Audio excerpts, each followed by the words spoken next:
Hello दोस्तों, मैं उमेंद्र स्वागत करता हूं आप सभी का अपने इस यूट्यूब चैनल टारगेट जेई में। क्लास को स्टार्ट करने से पहले आप लोगों को बता देना चाहता हूं कि आज 14 अप्रैल अंबेडकर जयंती है, जिसके उपलक्ष्य में आपको और आपके परिवार को हमारी तरफ से ढेर सारी शुभकामनाएं और हार्दिक बधाई।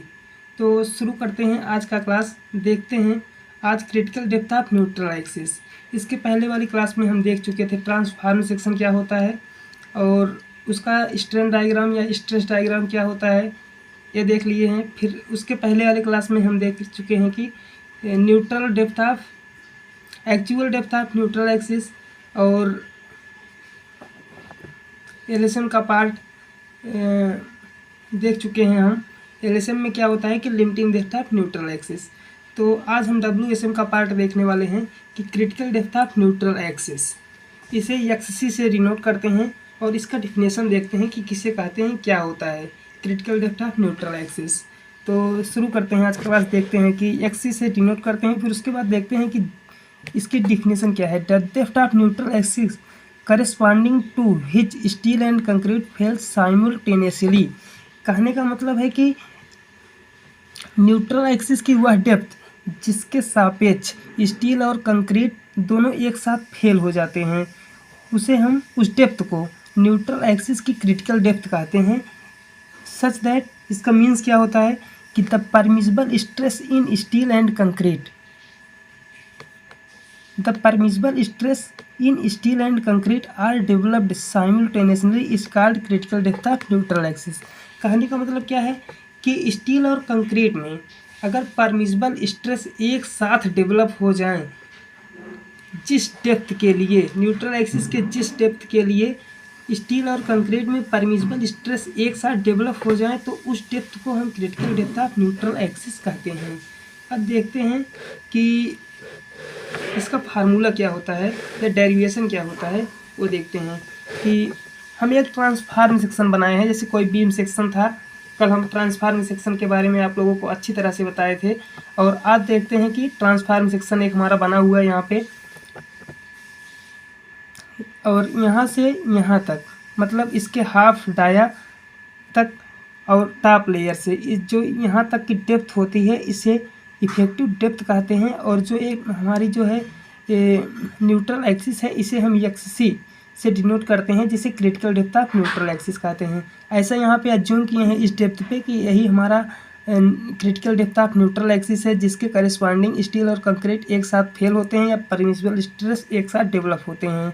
तो हम इसका स्ट्रेस डायग्राम देखते हैं कि एक डायग्राम बनाते हैं स्ट्रेस डायग्राम का, और यहाँ पे फिर देखते हैं कि यहाँ से यहाँ तक की डेप्थ हमारी जो है एक्ससी है, और यहाँ से यहाँ तक, मतलब इसके करस्पॉन्डिंग अगर देखते हैं कि इफेक्टिव डेप्थ यहाँ से यहाँ तक इफेक्टिव डेप्थ है, और इस जो यहाँ पे जितना स्ट्रेस आएगा सी से या सिग्मा सी बी से डिनोट करते हैं, ये भी हम कल देखे थे।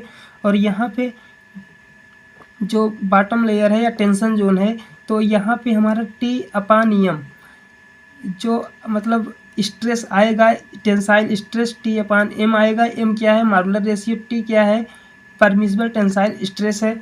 और फिर यहाँ से यहाँ तक देखते हैं कि डी माइनस एक्स सी, जब कंप्लीट डेप्थ हमारा डी है और यहाँ से यहाँ तक, मतलब टॉप लेयर से न्यूट्रल एक्सिस तक एक्स सी डेप्थ है, तो यहाँ से यहाँ तक डेप्थ पाने के लिए हम कंप्लीट डेप्थ में से अगर एक्स सी को माइनस कर देते हैं, तो ये हमारा जो है यहाँ से यहाँ तक की डेप्थ आ जाती है डी माइनस एक्स सी। फिर उसके बाद देखते हैं कि सिमिलर ट्रायंगल, जैसे हमारा सिमिलर ट्रायंगल यहाँ पे बन रहा है कि एक ट्रायंगल ए हुआ, मान लीजिए डिनोट तो नहीं किए हैं, फिर यहाँ से यहाँ तक ऐसे देख लीजिए कि यहाँ से यहाँ तक हमारा एक ट्रायंगल है, फिर यहाँ से यहाँ तक एक ट्रायंगल है। ए 90 डिग्री हुआ, ए 90 डिग्री हुआ, ए शीर्षाभिमुख कोण हुआ, ये दोनों। और ये एंगल अगर त्रिभुज के दो कोण आपस में बराबर होते हैं, तो तीसरा कोण भी आपस में बराबर होता है। तो इसके लिए हमारा एक समरूप त्रिभुज हुआ। तो अब हम समरूप त्रिभुज की प्रॉपर्टी जानते हैं कि संगत भुजाओं का रेशियो समान होता है या कांस्टेंट होता है, कुछ भी कह सकते हैं हम। तो अब देखते हैं कि सी अपान एक्स सी, मान लीजिए इसकी जो हमारी स्ट्रेस की लेंथ है या डायमेंशन है सी, और यहाँ से यहाँ तक की जो डेप्थ है एक्स सी, तो सी अपान एक्स सी लिखे हैं इस त्रिभुज में। फिर अब इसमें हम देखते हैं दूसरे वाले में कि अगर इसके करस्पॉन्डिंग देखेंगे तो ए हमारा T/M हुआ, तो T/M लिखे हैं। फिर उसके बाद इसके करस्पॉन्डिंग इस ट्रायंगल में देखते हैं तो D-XC हुआ, जो कि हम यहाँ पे उतार दिए हैं। फिर उसके बाद देखते हैं कि कैसे अब इसके बाद करते हैं। अब यहाँ से C को उठा के यहाँ पे करते हैं, फिर D-XC को उठा के यहाँ पे लिखते हैं। तो अगला स्टेप हमारा ए हुआ। फिर उसके बाद यहाँ पे देखते हैं कि D-XC यहाँ पे जो अंश है इसको हम तोड़ दिए हैं, तो D/XC -1, XC में XC का डिवाइड करेंगे तो 1 आ जाएगा। फिर यहाँ पे देखते हैं कि M को नीचे ला दिए हैं तो T/MC हो गया। फिर उसके बाद देखते हैं कि D/XC, x को -1 को इस तरफ हम जो है ट्रांसफ़र कर दिए हैं, तो यहाँ पे +1 हो गया है। फिर उसके बाद देखते हैं कि D/XC इज इक्वल क्या होता है कि यहाँ पे MC को हम दोनों का हर बना दिए हैं, तो T+MC/MC हुआ। और अब इसको हम कैसे देखते हैं कि डेप्थ को अगर हम XC को इधर लाते हैं और कंप्लीट वैल्यू को इधर करते हैं, तो XC इज इक्वल हो जाएगा MC/T+MC × D।